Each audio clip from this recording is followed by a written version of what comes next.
সবাই নিজের কাছের মানুষের পাশে থেকো, তাদেরকে ভালো রেখো, সবাই খুব সুস্থ থেকো আর ভালো থেকো। নমস্কার দর্শক বন্ধুরা, ইমেজ বেঙ্গল হেলথ কেয়ার অনুষ্ঠানে আপনাদের সকলকে স্বাগত। বয়স অনেকটাই কম, ধরে নিন 30 থেকে 40-এর মধ্যে। উচ্চ রক্তচাপ, হাইপার টেনশন, ডায়াবেটিস বা যে রিস্ক ফ্যাক্টরগুলোকে নিয়ে আমরা সবসময় চিন্তা করি, আমরা ভাবি যে এই রিস্ক ফ্যাক্টরগুলো থাকলে স্ট্রোক হওয়ার সম্ভাবনা অনেক গুণ বেড়ে যায়। সেরকম কোনো কিছুই নেই। বাড়িতে স্বাভাবিকভাবে রয়েছেন, স্বাভাবিক জীবনে রয়েছেন, অথচ হঠাৎ করে দেখা গেল শরীরে একটা অস্বস্তি বোধ অল্প কিছুক্ষণের জন্য, এবং তার কিছুক্ষণ পর মুখ বেঁকে যাচ্ছে। পরবর্তীকালে যখন চিকিৎসকের কাছে নিয়ে যাওয়া হচ্ছে, হাসপাতালে ভর্তি করা হচ্ছে, জানা যাচ্ছে সেই ব্যক্তির স্ট্রোক হয়েছে। এই ঘটনাগুলো কেন ঘটে? তাহলে আমরা কি করব? কিভাবে বাঁচব এই অল্প বয়সীরা স্ট্রোক থেকে? এই বিষয় নিয়ে কথা বলতে আজকে আমরা এসে উপস্থিত হয়েছি মণিপাল হসপিটালে, এবং আমরা আমাদের মধ্যে পেয়েছি সিনিয়র নিউরোলজিস্ট এবং stroke medicine expert professor doctor Jayanta রায়কে। নমস্কার sir, image Bengal health care স্বাগত। প্রথমেই আজকে আমাদের এই আলোচনাটা ভীষণভাবে বিচলিত করেছে বলে আপনার কাছে এই বিষয় নিয়ে ছুটে আসা, যে বয়স অল্প, উচ্চ রক্তচাপের ঘটনা নেই, ডায়াবেটিস নেই, কোনো রিস্ক ফ্যাক্টরও নেই, অথচ বাড়িতে থাকাকালীন অবস্থায় স্বাভাবিক জীবনযাপনে চলছেন, হঠাৎ করে তার অস্বস্তি এবং সেখান থেকে যে পরবর্তীকালে সিটি স্ক্যান করে দেখা যাচ্ছে যে তার স্ট্রোক হয়েছে। স্যার, আপনারা এইটাকে আপনারা কিভাবে দেখছেন? আচ্ছা, প্রথমত যে কারণে আপনি বললেন আমরা বিচলিত, সেটা হচ্ছে যে প্রথাগত রিস্ক ফ্যাক্টর যেগুলো আপনি মেনশন করলেন কয়েকটা, হাই ব্লাড প্রেশার, সুগার বা হাই কোলেস্টেরল, এই সমস্তগুলো যেগুলো আমরা ভ্যাসকুলার রিস্ক ফ্যাক্টরের মধ্যে ফেলি, যেখানে ভাস্কুলার ডিজিজ হয়, মানে ব্রেনের ভেসেল, হার্টের ভেসেল, এই ধরনের ডিজিজ হয়, যেখানে স্ট্রোক বা হার্ট অ্যাটাক বেশি হয়, এগুলোকে আমরা বলি ভ্যাসকুলার রিস্ক ফ্যাক্টর। এইগুলোতেই স্ট্রোক বেশি হয় বলে আমরা জানি এবং হয়, কিন্তু তার বাইরেও বেশ কিছু কারণ আছে যেগুলোতে একজন মানুষের স্ট্রোক হতে পারে। তিনি ইয়ংও হতে পারেন, মানে 50-এর নিচে, অথবা 50-এর বেশিও হতে পারেন।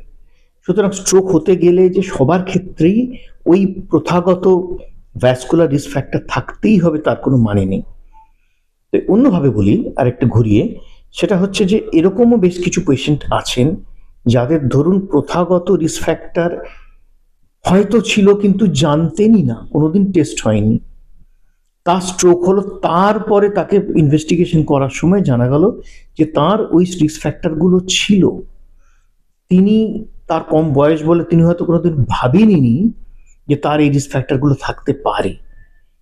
আমি যদি সেটা বাদও দিই, ধরুন তারপরেও দেখা গেল যে তার ওই রিস্ক ফ্যাক্টরগুলো ছিলই না, আগেও ছিল না, পরেও ছিল না, তাহলে তার কেন স্ট্রোক হলো? এই প্রশ্নে যদি আমি আসি, তার উত্তরে বলতে হবে যে বেশ কিছু কারণ আছে যেখানে ইয়াংদের ক্ষেত্রেও স্ট্রোক হতে পারে, এবং এখানেই যৌক্তিকতা হচ্ছে একটা স্ট্রোকের পরে খুব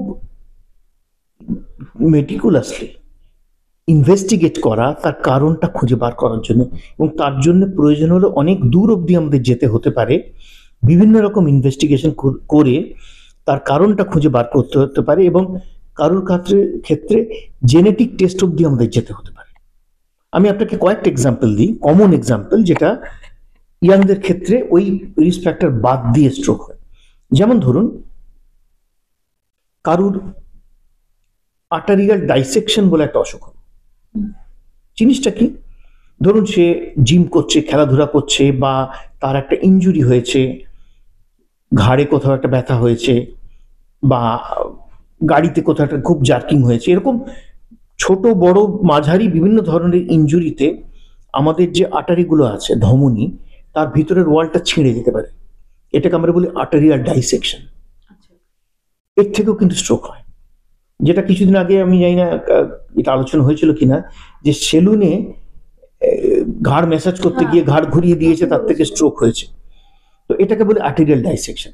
এটার সঙ্গে কিন্তু ওই রিস্ক ফ্যাক্টরগুলো কোনো সম্পর্ক নেই, এবং ইয়াংদের ক্ষেত্রে এটা বেশি হয় কারণ তারা অনেক অ্যাক্টিভ লাইফে থাকে। সেকেন্ড এক্সাম্পল দিই, যেমন ধরুন মাইগ্রেন। মাইগ্রেন থেকে স্ট্রোক হওয়া রেয়ার হলেও কিন্তু সম্ভব। তার থেকেও বড় কথা, মাইগ্রেনের কিছু ব্যথা হলে ওষুধ খাওয়ার প্রবণতা থাকে, এবং কিছু মাইগ্রেনের ওষুধ আছে যেগুলো কেউ যদি মুড়ি মুড়ির মতো খেতে শুরু করেন দিনের পর দিন, সেই ওষুধগুলো থেকে স্ট্রোক হতে পারে।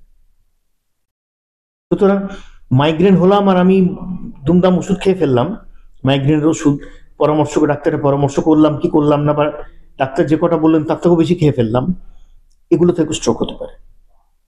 থার্ড, যেরকম ধরুন কিছু কিছু হরমোনাল প্রিপারেশনস আছে যেগুলো কিছু কিছু অসুখের জন্য দিতে হয়, সেগুলো ইয়াংদের ক্ষেত্রে স্ট্রোকের প্রবণতা বাড়াতে পারে। এগুলো হচ্ছে ওষুধ সংক্রান্ত কারণে স্ট্রোক হলো, যেগুলো রিস্ক ফ্যাক্টরের বাইরে। যেমন ধরুন আমি ফোর্থ এক্সাম্পল দিই, একটা অদ্ভুত অসুখ আছে যেটার নাম হয়তো শুনে থাকবেন কখনো কখনো কোথাও কোথাও, এটাকে বলে ময়া ডিজিজ। হ্যাঁ, এটা একটা জাপানিজ টার্ম। এটা জাপান, কোরিয়া, চায়নাতে বেশি হয়, ইন্ডিয়াতেও পাওয়া যায়। ছোট বাচ্চাদের হতে পারে, ইয়াংদের হতে পারে, একটু বয়স্কদেরও হতে পারে।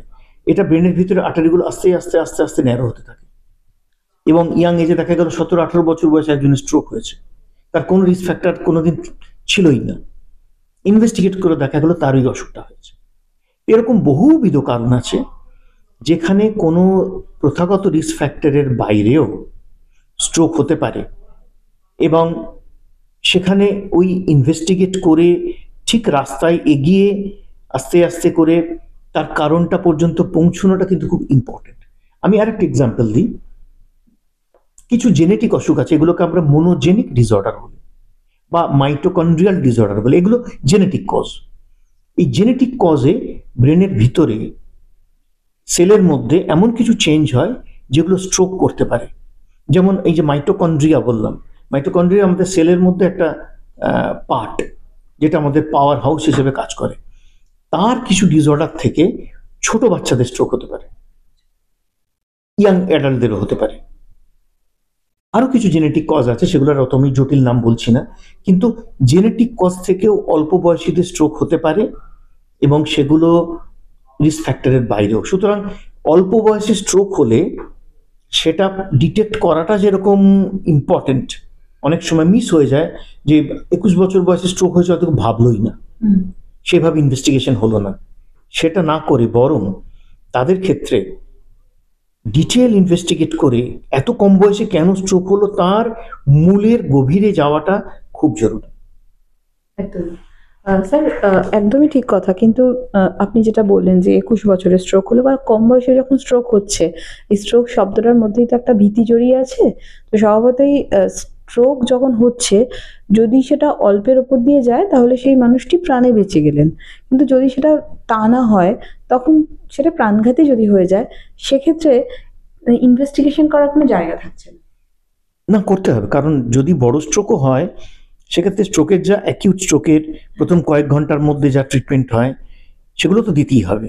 যে কোনো স্ট্রোকই গোল্ডেন আওয়ারের মধ্যে ট্রিটমেন্ট করতে হবে, সে ছোট হোক, বড় হোক, ইয়াং হোক, ওল্ড হোক, সবকিছুই। কিন্তু তার পরবর্তীকালে দায়িত্বটা ওটাই হচ্ছে যে এত অল্প বয়সে কেন স্ট্রোক হলো তার প্রতিটা কারণ অনুসন্ধান করে তাকে দ্বিতীয় স্ট্রোক থেকে কি করে বাঁচানো যায় সেইটা কিন্তু আরো ইম্পর্ট্যান্ট। এবং ইয়াং এজে যদি স্ট্রোক হয়, সেটা 21, 22, 23 বা আরো কম, এদের ক্ষেত্রে বড় স্ট্রোক হলেও এদের অনেকে কিন্তু রিমার্কেবলি ভালো ইমপ্রুভমেন্ট হতে পারে এদের ক্ষেত্রে। যেহেতু ইয়াং, তাদের রিহ্যাব করার পোটেনশিয়াল, তার ক্ষমতা অনেক বেশি, তারা অনেক বেশি সাস্টেন করতে পারে। তো দেখা গেল যে অনেকটা বড় স্ট্রোকের পরও তিনি কিন্তু অনেকটা ভালো হয়ে গেলেন, যেটা বয়স্ক মানুষদের ক্ষেত্রে হয়তো নাও হতে পারে। সেক্ষেত্রে আরো ইম্পর্টেন্ট হচ্ছে তাকে, সে যে অনেকটা ফিরে এলো, তারপরে তাকে যাতে আবার একটা স্ট্রোকে কাবু হতে না হয়, তার জন্য ওই কারণটা, ইয়াং এজে স্ট্রোকের কারণ খুঁজে বার করাটা হচ্ছে একটা খুব ইম্পর্টেন্ট কাজ। এবং এটা খুব দায়িত্ব সহকারে এবং খুব ভাবনা চিন্তার মধ্যে দিয়ে এই ইনভেস্টিগেশনগুলো করে মূল জায়গাটা পৌঁছানো খুব জরুরি। স্যার, কিন্তু আপনার একটা বার্তা চাইবো এক্ষেত্রে, যেহেতু ধরুন এত অল্প বয়সে স্ট্রোক নিয়ে আমরা কথা বলছি, তো এখানে তো প্রিভেনশনের যে জায়গাটা, সেটা নিয়ে আপনি কি বলবেন? স্ট্রোক প্রিভেনশনে সবসময়ই তো লাইফস্টাইল নিয়ে আমরা কথা বলি। তো সেই লাইফস্টাইল প্রপারলি মেনটেন করাটা এবং ফলো করাটা সব বয়সের পক্ষেই জরুরি। এরকম নয় যে ইয়াং বলে তার লাইফস্টাইলের কোনো গুরুত্ব নেই, তা নয়। তাদেরও সময় মতো ঘুমানো বা বিভিন্ন ওষুধ বা নেশাদ্রব্য এগুলো বর্জন করা, এগুলো কিন্তু খুব ইম্পর্টেন্ট। সো স্ট্রোক প্রিভেনশনের ক্ষেত্রে ইয়াংদের ক্ষেত্রেও, যেমন ধরুন আমি কথা বলছি মাইগ্রেনের ওষুধ নিজের এক্সাম্পল দিলাম, এরকম আরো কিছু ওষুধ আছে যে ওষুধগুলো আমাদের ব্লাড ভেসেলগুলোকে ন্যারো করে দেয়। এগুলো কিছু কিছু কাশির ওষুধ বা কিছু কিছু অ্যালার্জির ওষুধের মতো অনেক সময়, এখন আর অতটা হয় না, পুরোনো দিনে ওষুধ থাকতো। তো যেমন ধরুন আমি কথা বলছি নাকে যে ড্রপ দিই আমরা ব্লক হয়ে গেলে, সে নাকের ড্রপও যদি খুব প্রচন্ড বেশি দিতে শুরু করে, তার থেকে অনেক সময় ব্লাড প্রেশার বেড়ে যেতে পারে, স্ট্রোক হতে পারে, এরকম দেখা গেছে কিছু কিছু মিস ইউজ হলে বা অ্যাবিউজ হলে। তো এরকম সবগুলোর ক্ষেত্রেই কোনো কিছুই ডাক্তারের পরামর্শ ছাড়া বা নিজের ইচ্ছায় অতিরিক্ত করাটা অ্যাভয়েড করা দরকার। স্পোর্টস ইনজুরি বা এই ধরনের ইনজুরির ব্যাপারে হঠাৎ করে কিছু হলে সেটা চেক আপ দরকার, যে তার থেকে কোনো নিউরোলজিক্যাল কমপ্লিকেশন হচ্ছে বা হতে পারে কিনা সেগুলো বোঝা। যে কোনো হেডেক সেটাকে সিরিয়াসলি নেওয়া, যদি সিভিয়ার হেডেক হয় সেটা যে কোনো স্ট্রোকের পূর্ব লক্ষণ কিনা। এই যে ডাইসেকশনের কথা বললাম, sometimes dissection K present only with headache.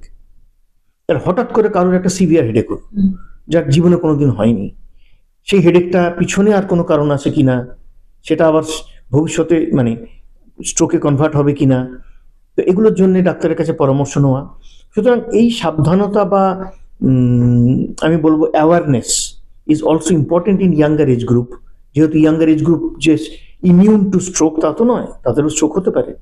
যে কারণগুলো আমি বললাম এরকম বেশ কিছু কারণ আছে, তাই তাদের ক্ষেত্রে এই লাইফস্টাইল মডিফিকেশন, লাইফস্টাইল ফলো করা এবং নিজের ইচ্ছা মতো এসব অনিয়ম না করে সঠিক পরামর্শ নিয়ে চিকিৎসা করাটাই বাঞ্ছনীয়। একদম।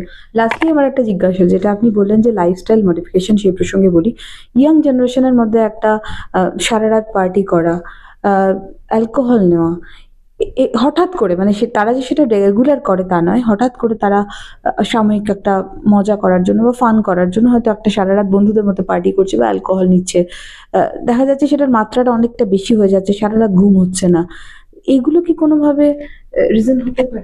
অবশ্যই বিঞ্জ ড্রিঙ্কিং বলে একটা কথা আছে, মানে আমি একদিন হঠাৎ করে অনেকটা খেয়ে ফেললাম।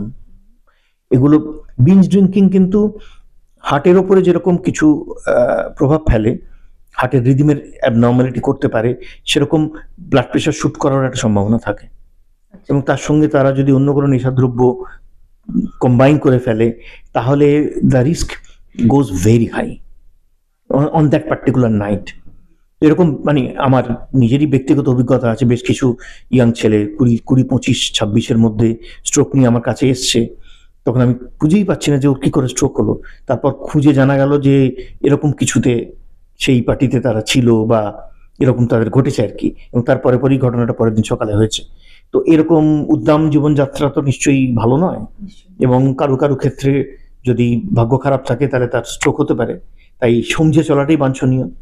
এবং এই যে দিনের পর দিন স্লিপ ডিপ্রাইভেশন, এটারও একটা এফেক্ট আছে। সুতরাং সবসময় জানবেন যে ব্লাড প্রেশার কিন্তু সবসময় যে আপনি মেজার করলেই ব্লাড প্রেশার অ্যাবনর্মাল পাবেন তা নয়। লেবাইল হাইপারটেনশন বলে একটা জিনিস আছে। আপনি আজকে ব্লাড প্রেশার 120/80 পেলেন, সেই মানুষটারই বিকেলে ব্লাড প্রেশার পেলেন 170/90। That is call labile hypertension. তাদের ব্লাড প্রেশার কখনো নর্মাল লেভেলে থাকে, কখনো শুট করে। তো ইয়াংদের ক্ষেত্রে স্পেশালি যাদের ফ্যামিলি হিস্ট্রি আছে এবং যে এই লাইফস্টাইল আছে, তাদের লেবাইল হাইপারটেনশন ইজ অলসো ইম্পর্টেন্ট। তাদের দেখা গেলো ব্রেন হেমারেজ নিয়ে এলো, তার আগে দুবার ব্লাড প্রেশার দেখিয়েছেন, 120/80, 110/70 পাওয়া গেছে, না তো আমার তো কোনো ব্লাড প্রেশার নেই। তাকে যখন আমরা পিরিয়ডিক্যালি চেক করছি, দেখছি তার ব্লাড প্রেশার 110 থেকে 170-এর মধ্যে ভ্যারি করে। তো this is call labile hypertension, that is equally dangerous. সুতরাং প্রথাগত রিস্ক ফ্যাক্টর যে মাঝে মাঝে দেখা দিচ্ছে না সেটাও কিন্তু নয়। Blood sugar fasting 98, HbA1c test করে দেখা গেল 7.1, তার মানে তারও ব্লাড সুগার মাঝে মাঝে বাড়ে। কিন্তু একদিন একটা টেস্ট করে আমি সেটাকে বলে দিলাম না আপনার ডায়াবেটিস নেই। তো এরকম বেশ কিছু রিস্ক ফ্যাক্টর, সেগুলো ধরতে গেলে কিন্তু আরো বেশি কেয়ারফুল হতে হয়। সুতরাং সেই সচেতনতাটাও ইম্পর্টেন্ট। লাস্ট আমার একটা প্রশ্ন, সেটা হচ্ছে ভোর রাতে অথবা দেখা যায় যে সকালের দিকে স্ট্রোকের ইনসিডেন্ট আমরা দেখতে পাই, স্যার এটা কেন হয়? তার কারণ আমাদের ভেসেলস গুলো কনস্ট্রিক্ট করার জন্য রাতের দিকে ব্লাড প্রেশার বেড়ে যাওয়ার একটা প্রবণতা থাকে। প্লাস আমাদের এই যে সার্কাডিয়ান রিদিম মানে ঘুম আর জাগা সাইকেল, এর সঙ্গে আমাদের বডির মানে ব্লাডের আর কি যে ক্লটিং এর প্রবণতা, এগুলো ভ্যারি করে। সুতরাং বেশ কিছু স্ট্রোক আছে যেগুলো থ্রম্বোটিক স্ট্রোক হওয়ার চান্স, হার্ট অ্যাটাক, এগুলো অনেক সময়ই ভোরের দিকে হওয়ার চান্স বেড়ে যায়। এবং ব্লাড প্রেশারও অনেকের রাত্রের দিকে বাড়ে, আবার দিনের বেলার দিকে কমে আসে। তো এই সার্কাডিয়ান ভেরিয়েশন বা দিনে রাতের যে ভেরিয়েশন, সেটা ভোরের দিকে অনেক সময় বেশি হয় বলে রাতের দিকে স্ট্রোক বেশি হয়। অনেক সময় শীতকালে স্ট্রোকের সম্ভাবনা বাড়ে। এটারও কারণ খানিকটা ভেসোকনস্ট্রিকশন, মানে ঠান্ডার জন্য ব্লাড ভেসেলসগুলো খানিকটা কনস্ট্রিক্ট করে, তার জন্য কিছুটা সম্ভাবনা বাড়তে পারে। এবং শীতকালে অ্যালকোহল ইউজ হয়তো একটু বাড়ে, আমি জানি না সেটা কতটা আমাদের ক্ষেত্রে প্রযোজ্য, কিন্তু এরকম কিছু কারণের জন্য কিন্তু স্ট্রোকের ওই প্রবণতা বাড়তে পারে।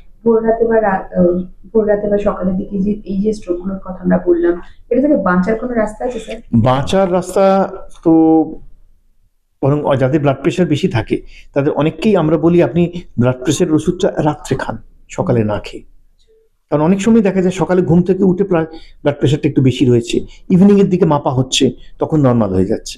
তো তাদের টাইমিংটা যদি চেঞ্জ করে আমরা রাত্রের প্রেশারটাকে কন্ট্রোলে রাখতে পারি, তাহলে হয়তো সম্ভাবনা কমে গেল।